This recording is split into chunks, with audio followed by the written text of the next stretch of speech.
Good afternoon, everybody.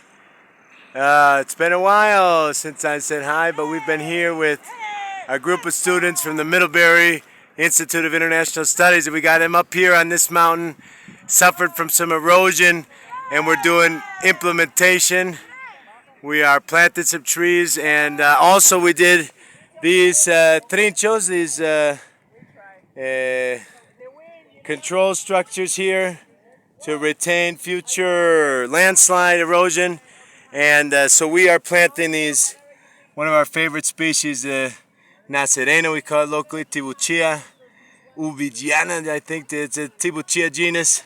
And so we're up here looking over the town of Libano with these master's degree and undergraduate students from California and Vermont.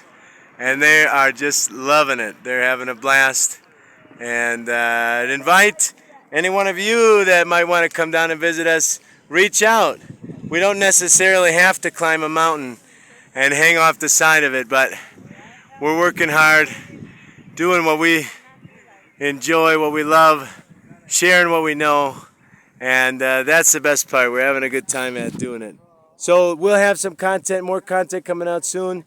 We've been taking a lot of pictures. We've been doing a lot of stuff here with them. And have had a lot of them. Everybody's got their own camera nowadays, so we'll have some content coming out in English and in Spanish about what we've learned this week. A really great experience together with our Quinta Esencia Taller and Middlebury Institute of International Studies in Monterrey.